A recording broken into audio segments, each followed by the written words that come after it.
Ankur Sareen, the co-founder of Entrepreneurs Media, and I bring to you the Entrepreneurs Media Spotlight powered by Radicle. Stick with us till the very end. Spotlight is a weekly show that features people who, by their sheer will and perseverance, have been able to achieve great heights. Through this series, we will try to understand and know the human aspect of their journey. You know, वो बातें जो दिल के करीब हैं. We will discuss their successes, challenges they faced, and most importantly, the failures they surmounted. After all, what is life but a giant roller coaster? To give this interview the desired structure, we have with us Mr. Nirmalya Roy Chaudhary. He's a brand asset creator and a mentor. He is the CEO and founder of Radicle, an ex-PNG and Ogilvy guy. He helps business turn their brands into assets. I would now like to introduce our guest for the day. Recognized by Indian Achievers Club for 30 Under 30 and Digital Women 2021, awardee by Google and SheThePeople. Before founding her startup, she managed asset monetization portfolio as a category manager at OYO, an alumnus of Lady Shri Ram College, Delhi University, and Vedic Scholars. With her startup, she aims to change the way of consulting by democratizing knowledge and is on a mission to make expertise accessible to all. We are honored today to have her here with us on Spotlight. Without further ado, I present to you today's guest, the very young and the very talented founder of Voila Experts, Miss Anjali Bawa. Welcome to the show, Anjali. Thank you. Thank you so much, Ankur. Thank you, Nirmala. It is an honor to be here and speaking about my journey and looking forward to this insightful conversation. Awesome. So, Nirmalya, over to you. I'll be back at the end of the session. Sure. So, good morning, Anjali, and good morning to Ankur also. So, Anjali, you're all ready? Yes, all set.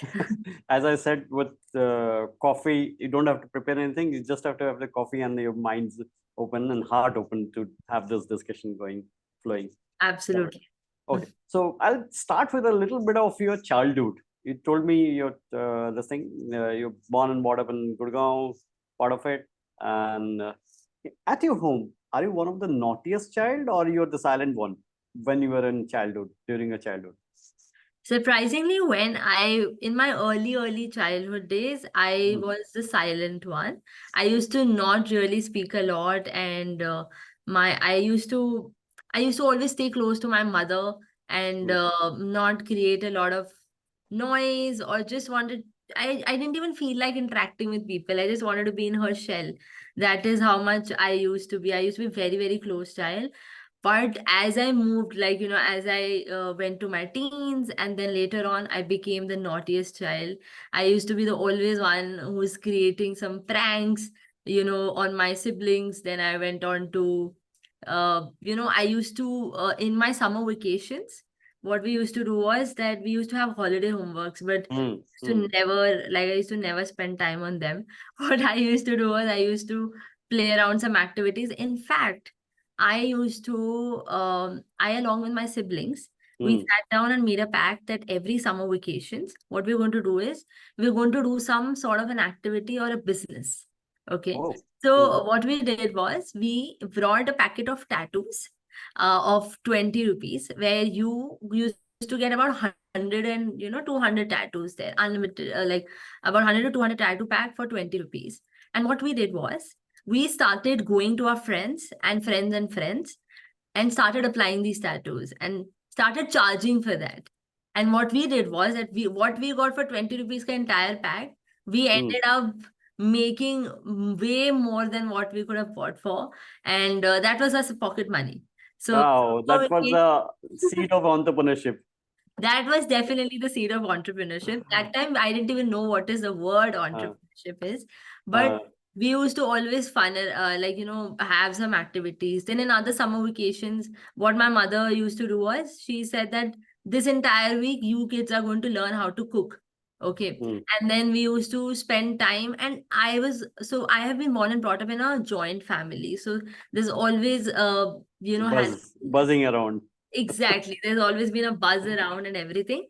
Mm. And I used to be the one, I hate cooking. So even in my early years, I used to be never excited to go to kitchen. My Mm. only job was to make sure that I give away all my, duties. So my Mm. siblings, my brother and sister, they used to spend so much time learning every aspect, maybe chopping and do this. And you know what I used to do was I used to just sit down and make sure that everyone is doing the work. And I used to probably, my Ah. funniest one was that I used to Oh. take curd and make Mm. raita. I was like, this is the easiest. And I used to never Mm. take all the activities because I was Mm. so lazy, or I used to be just petrified of working in the kitchen. But so I think that is where I realized that how to delegate work or how to Mm. make business. So my Mm. childhood was really, really fun in Mm. these summer breaks and activities with my siblings. Mm. So even though I was very, very silent when I was in my early years, but then I went on to become one of the most active and most fun person.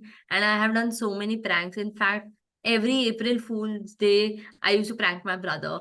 And till now, I will give him a call. He does not even live in this country. I'll give him So, a call. I now know the experts on your panel should be ready for pranks. Oh yeah, they should be ready for the pranks. But the thing is that I can't do pranks there.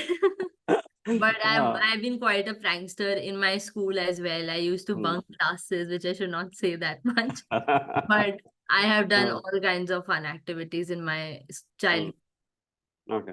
So that brings us to that is entrepreneurship runs in a family. You told me your mom has also had a boutique. Your dad is into business. So what are the key things you learned on entrepreneurship? Let's say one, two, three things you learned during your childhood on entrepreneurship. As I Or said, right, there when was. you look back, actually, you Hmm. might not have learned it that moment in time, but when you look back, you can recollect those. There are so many things that I learned, and I think I learned which is beyond school. Okay, because I always felt that in school we are never taught about entrepreneurship or taking up those Hmm. activities.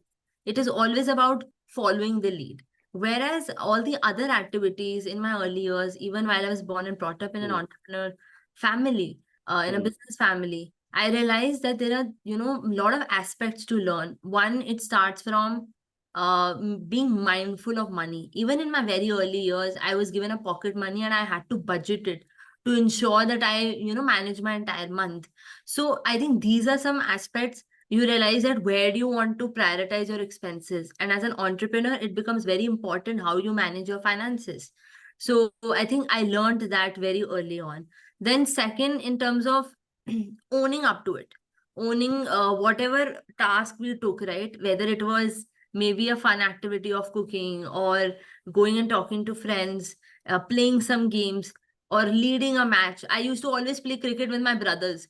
And so every time in this entire process, there are these small, small activities that I realized that you have to own up for what you have done, for whatever activity you're taking. Even if I was not responsible for the entire cooking, but I was responsible for that one small curd dish. And if I was, so I am responsible. So as an Hmm. entrepreneur, you learn how to take ownership, responsibility for it. So these were small, small things that I learned in my childhood for entrepreneurship. And third being, I think the most important is that it's the most dynamic field. It Hmm. is nothing is permanent. Even if you have sorted out all entire plan and strategy, entrepreneurship is something, or business doesn't go the way you always think about it. So even if we had tattoos, or even if we had to sell it around, it didn't mean that one day we went and it was a fluke that everybody bought it. It was an activity of a week.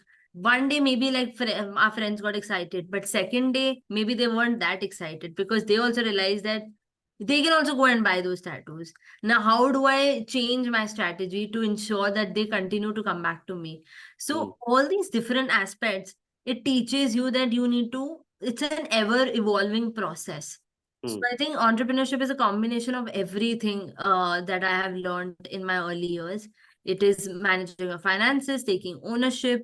It is to keep on evolving, keep Hmm. on keeping at it. Correct. Okay, so what point of time, you said you were a very shy child and this thing, what point of time was a turning point in your life? How did you actually change yourself, come out of the shell of being in shell and then emerge as a butterfly from the pupa?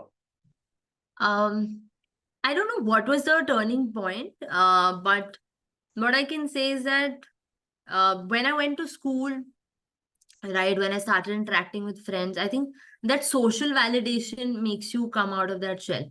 Mm, I never found difficult to talk to people. uh, I was shy of making that first conversation. But mm, when I started going to school, I started interacting with people. When we, became part of smaller projects, group mm, activities, I think that is a time when I realized that I do have a say, I do have a word. And I think that is where I started getting out of the shell and started believing more in myself. Now I can say this in retrospect. At that time, of course, I didn't know what is that switch mm, made mm. me do it. But I think it is a social validation which made me look things better. Oh, okay. So, and also, let's say at the end of a hectic day when you come back home, what's your satisfaction points? How do you actually arrive at your satisfaction? Okay, so I actually work from home. So for me, it's always like never switching off. And I think for any business owner, Mm, it is very difficult to move from that switch. mm, How do we keep on? So what becomes very difficult is that we are always thinking about our work. So mm, there is never like a detachment. mm, But what do I say that, what makes me like sleep very well or like a mm, gratitude is something that it took me time to come to mm, a point that I could say that I can detach now from all this is when I started making a timetable that after mm, 6 to 7 p.m. I'm mm, not really going to think or respond to my messages or work. mm, And this is a time that I need to spend with my family. I need to focus on myself or something which is not related to my work. And I think mm, once I started doing that, I became more grateful as to what do I do. mm. And I was able to reflect better. Okay. Having said that, it is not like every single day when I go to sleep, Mm, I am not thinking about my work, but it has definitely become better. I'm still trying to, but it has definitely become better. And my satisfaction is when I feel like my task is done. My, like very small, small thing that maybe I had thought of 5 things to do today, mm, and I was able to at least to do 3 to 4 things. So I'm happy mm. that, my day went well. It wasn't a waste. Okay. Or like let's say my team member walks up to me and say that they learned something today, Mm, and maybe there was some client we were talking to and we cracked it. So that's a happy moment for us. So these small small moments, I think, makes you feel good at your job. okay. Are you an early morning person or a late night person? I think early morning person. Okay. I used to be a late nighter when I was in college, but Mm, now I think as I'm growing, I feel like early mornings are better. It's just you're more fresh when you work. okay. Hopefully, you're not in the 4 a.m. club. No, no, not at all. Definitely not. But I hope to get in the 5 a.m. club. As they say, it's better for you. But Uh, I don't think okay. I'll be able to reach there. It's very hard for me. Okay. In fact, I keep on saying I'm an afternoon person Oh. because I feel like I'm very, very active after lunch. When people are lazy, I Mm, am very active after that. In fact, sometimes mm, I keep my calls at that time so that I don't sleep because okay. I have to take those calls. So Mm, I am more of like a mid person. So never, put myself in bucket that I'm a morning person or a late night person. mm. But now I've tried to at least do my work in the mornings. Oh. And what motivates you to get out of bed every morning? What motivates me to wake up every day for work? Mm, yeah. I feel like I have no choice. uh, Mm, it's like you have to do it. Who will do it otherwise? So what mm, motivates me is I think it's nice to say that, that I have a very big vision and I am working towards it, but it doesn't happen like that every day. Every day mm, you're not thinking, okay, I have to make the biggest impact in the world. So mm, that doesn't happen. But I think what wakes you up every day is that your team is looking at you. Uh, people are dependent on you. You are, Mm, as an entrepreneur, mm, as I said, right, you have to take ownership. You mm, have to be at it. And when people are looking at you, you cannot be like, today I just don't feel like doing it. Chuck it. mm, Of course, there mm, are few days where you feel like I don't want to do this. Why am I doing this? I can just get a better mm, stable job and mm, just do my task and get out of it. But that doesn't even people who are working in jobs, it's not like it's easy for them, right? mm, Because I feel like even in the smaller activities and tasks, you are a leader. And as they say that people are looking at you, and more than anyone else you want to do it for yourself as well, and set an example. So I think mm. that makes you want to wake up every day and be at your work. And as they say, every day is a day zero, so start fresh, go back to your whiteboard and get started. Oh, that's a good one. Hmm. Okay, so starting from zero, when you actually sort of left your OYO job, starting from that 0 point, describe me that day and the feeling. Okay, so that's a very, very good question.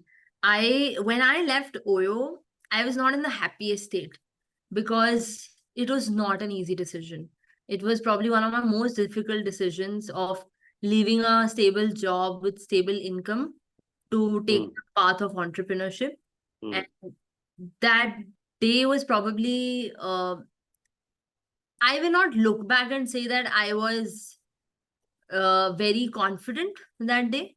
No, I wasn't. In fact, I was probably the most vulnerable on that particular day because I didn't know what my future holds out for, whether I will be meeting lots of people, mm, whether I will be able to make an impact in startup ecosystem, mm, whatever I have thought, whether that will unfold or not, or I will just shut my shop back and come back to this job. mm, But so I think it was my most vulnerable moments when I left Oyo. mm. Not the best of the times, but I think from that day onwards to now, I feel like best things have happened to me. So Oh, I don't want to think about that particular day, but I want to think about my entire journey that followed after that. So it's roughly what, 2 years now?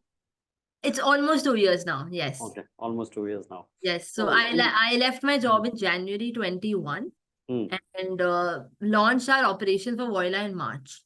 okay, okay. So between that period, I was like in this continuous pendulum whether I should do this, I should not do this. Mm, But they say that, I've heard from someone that if not now, then when? mm, So correct.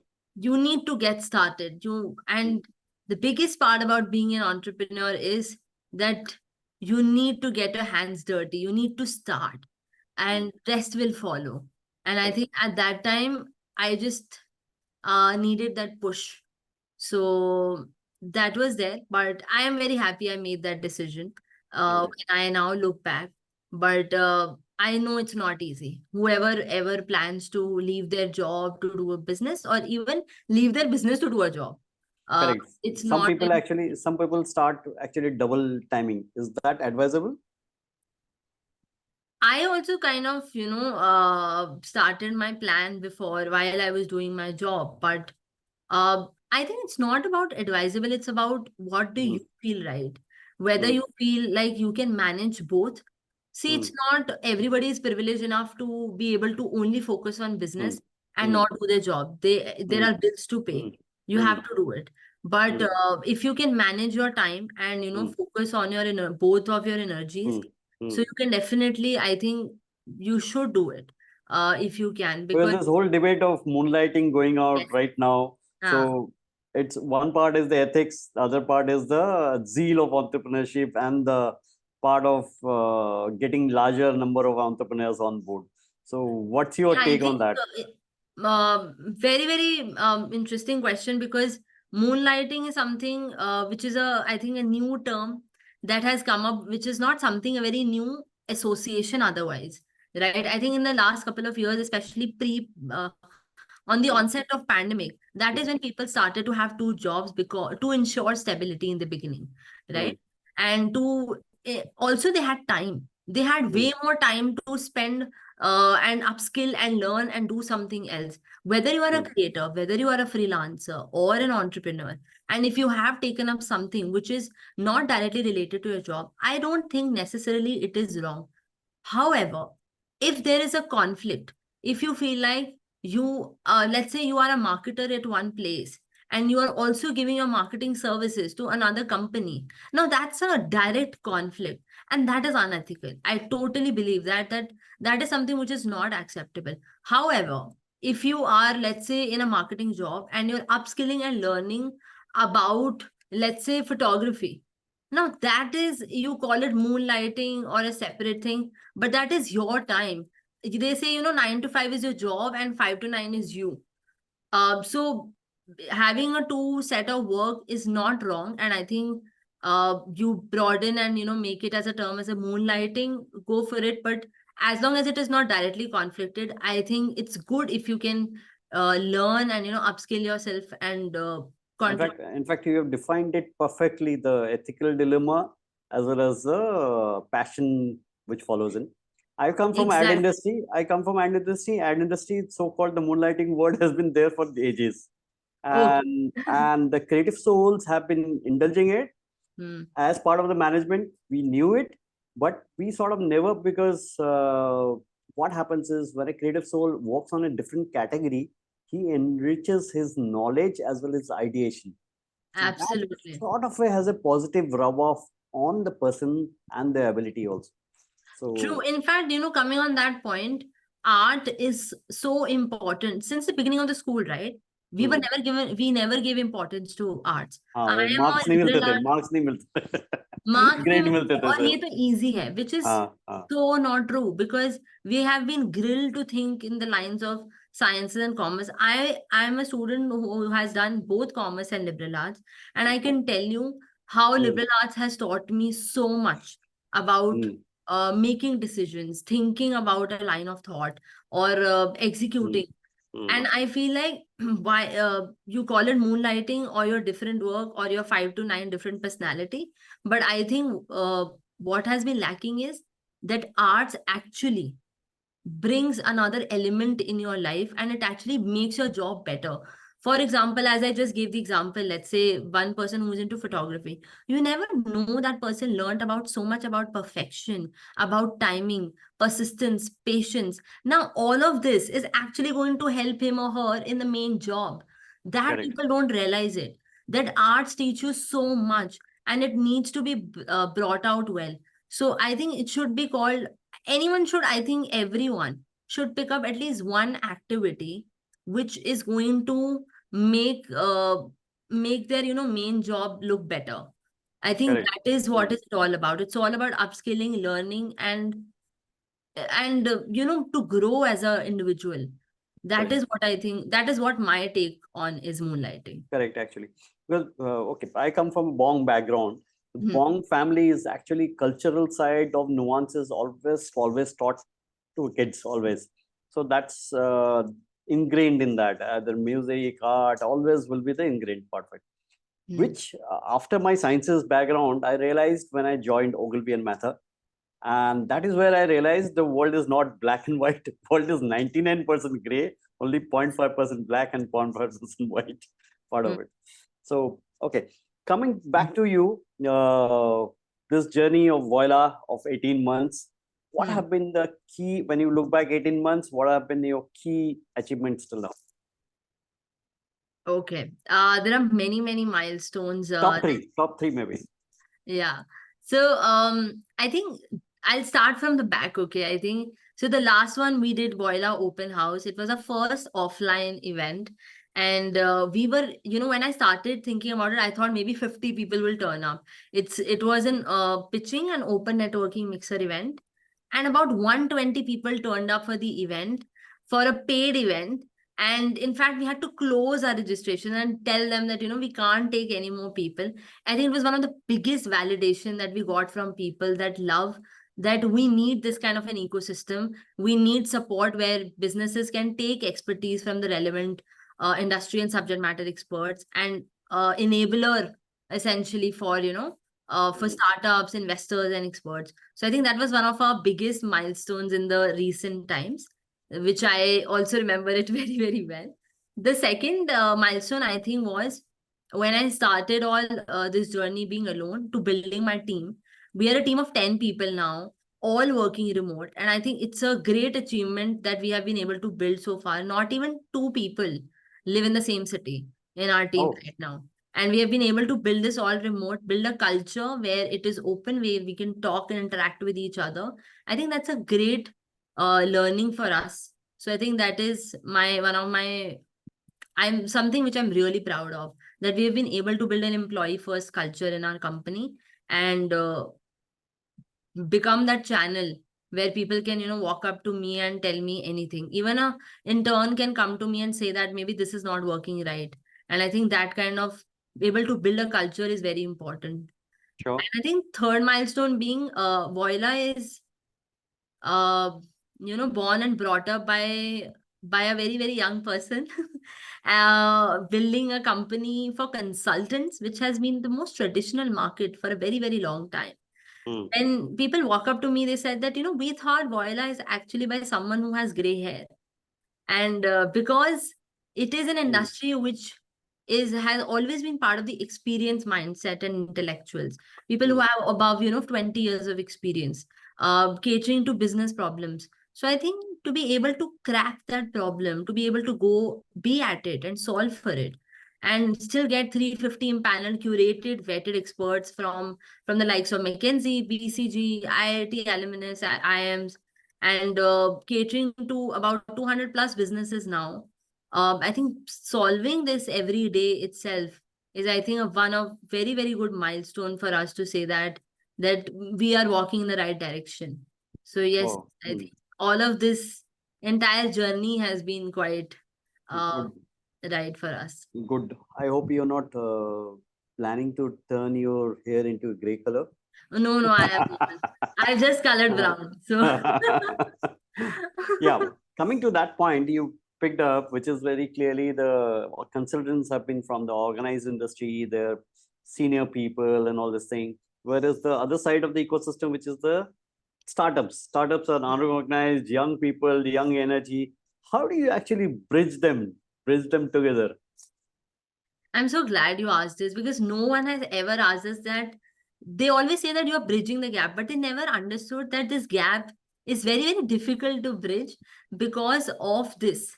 Because there is one side, there is a huge experience, and then there is another side which lacks experience but is also very, very optimistic. They Mm, don't really want to believe that their business has a problem. So how do you mm, convince them? How do you make sure that they need that guidance and expertise?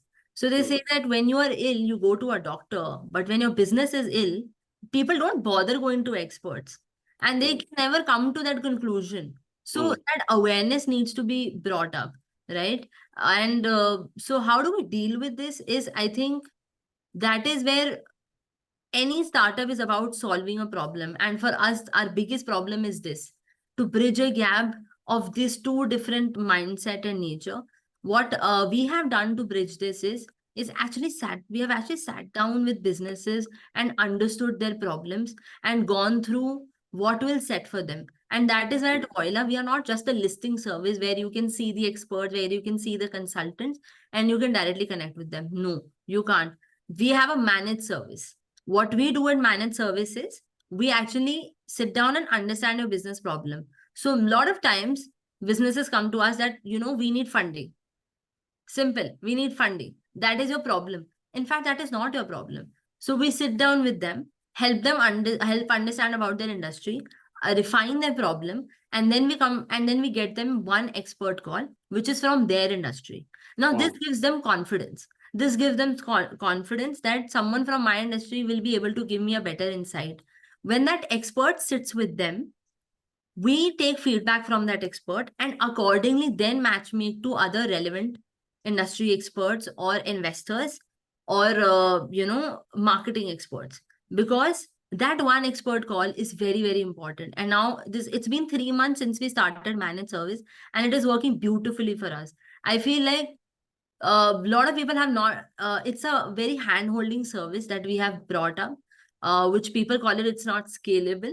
But I want to say that until and unless we don't sit down with them, handhold their problem, and take them to a right and relevant expert, you need an expert to connect with an expert.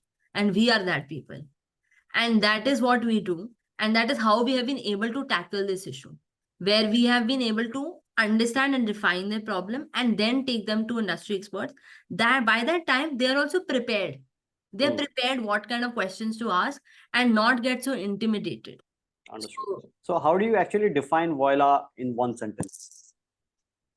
See, Voila is essentially a matchmaking expert network platform.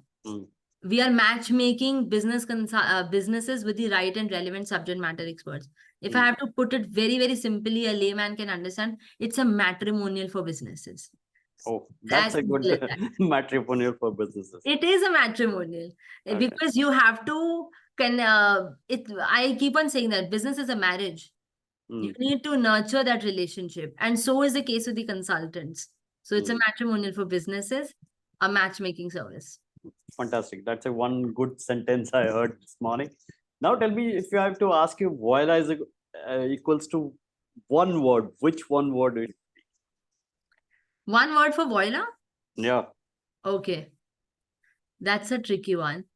I'm a brand guy. That's why I've always been, but I always like to put this into perspective of can't I just say a matrimonial platform for businesses? But if I have to say one word, I think it's a marketplace ecosystem. Okay. Marketplace. Okay. I'll take it as marketplace. Okay. It's a marketplace. Okay. We've spoken of your good points, highlights, all this thing. Tell me, in this journey, 18 months, what were your low points also? Of course, while running a business, there are always highs and lows. And there has been many lows as well. In fact, every day I feel like there are highs and lows. So not even, very... In fact, it's called entrepreneurship is a roller coaster journey. It's a roller coaster journey, and, you need to be at it every single day. So, starting from the very, very small things to say that, let's say the work didn't get executed, we lost the client to, we didn't get the client, we weren't able to get the payments on time. So these are like things which disturb you. But personally, if I have to say as an entrepreneur, what were my lows? I think to be able to keep myself motivated, to keep myself saying that I have to do this. I think that moment of truth that running a business is very, very hard. You cannot please everyone. And in this entire process, you also lose touch and relationship with your personal, connections. You're not able to give that much time to your family or friends, at least in your beginning of journey. So I think that becomes your low. You feel like it's a lonely journey. And it is a lonely journey because not everybody knows what you're going through. And as they say that, you can't show your emotions to your team, to everyone. So you have to deal it on your own. So I think running this ship has been a moment of pride for me, but it has also been quite a lonely journey. So I think that has been pretty much my low. But hopefully, as we grow, the bigger our team grows, this will also become just, thing about the past. Do you, in this, since you spoke this point, do you feel that having a co-founder is an important ingredient for a startup? No, I don't really think so. I have been asked this a lot of times that, is having a co-founder is that important? I think, see, of course, having a co-founder is great if your synergy matches in skills, they are complementary, you have a same vision. You are very lucky if you have that kind of a co-founder who just complements you. But having said that, it doesn't mean your journey has to stop if you don't have a co-founder.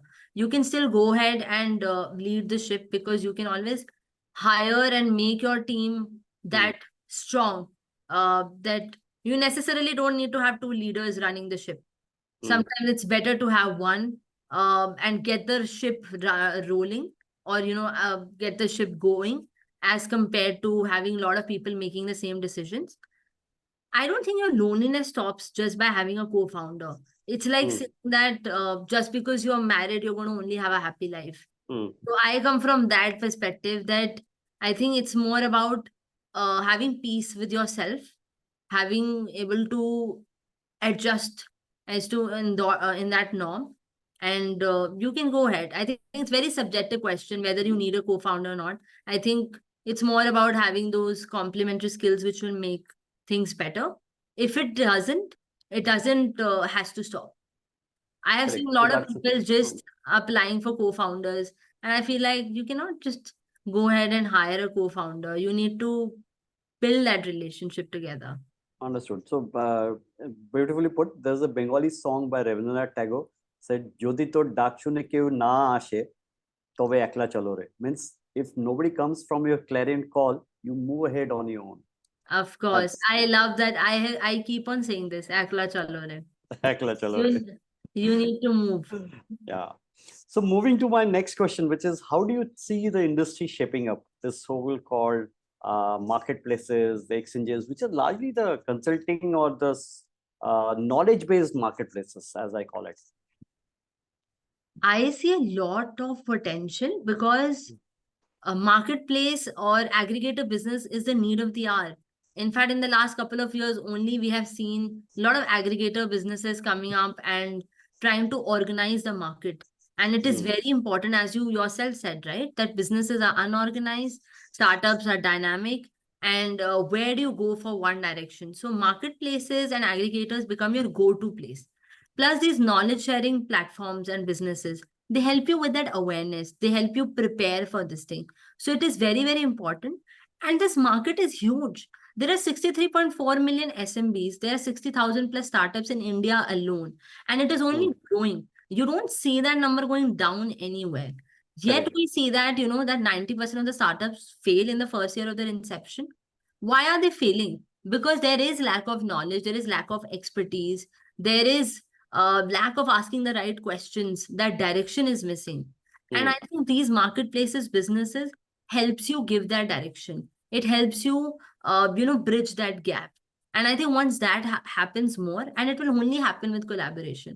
The only way to move forward is by collaborating.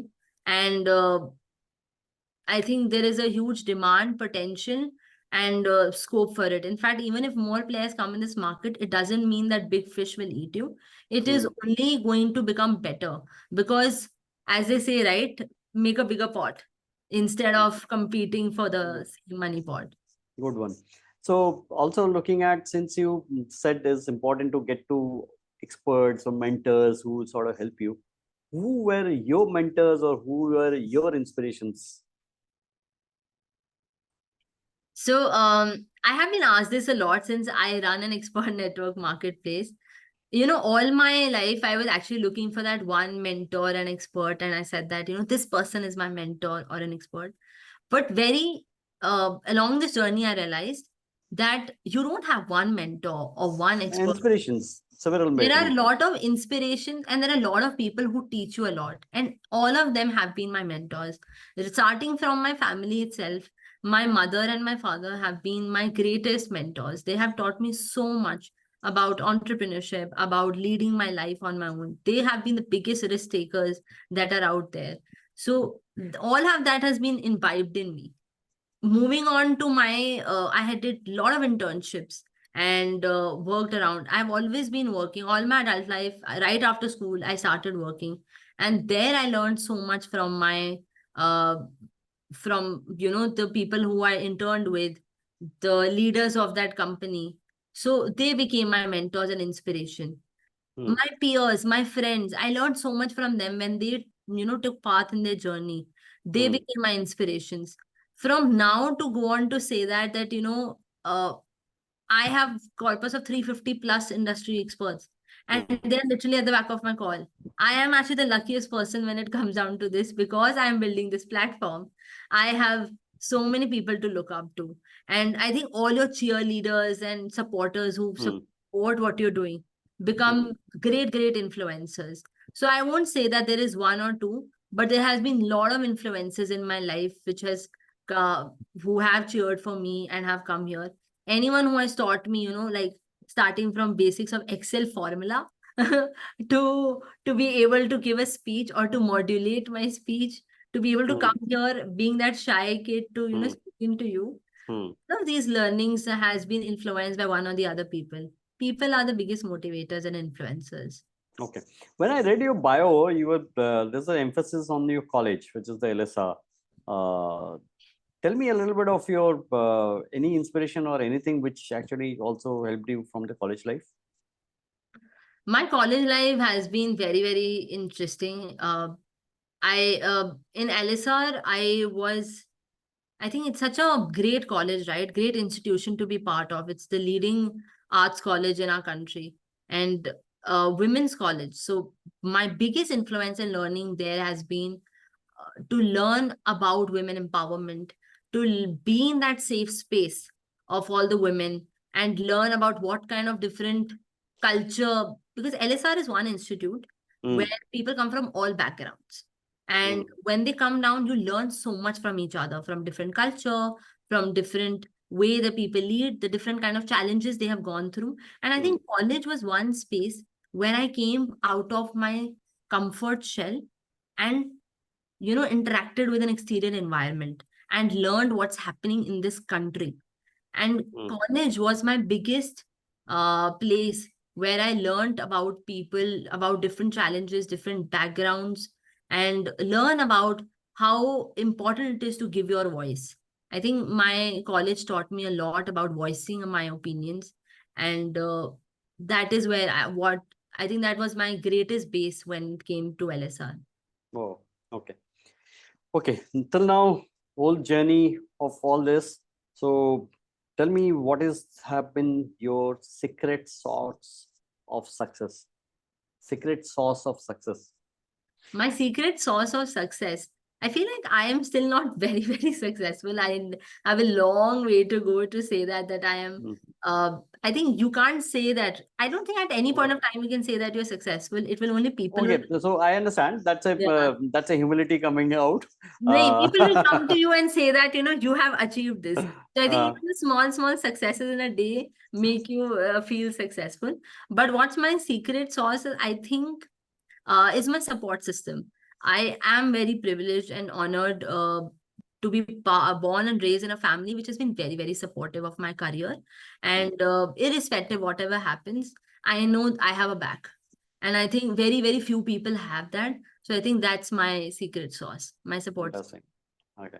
And what's the last maybe 3 advices to the entrepreneurs who are just jumping on the so-called the startup wagon, or the so-called enlightened people after the success of this whole series of Shark Tanks?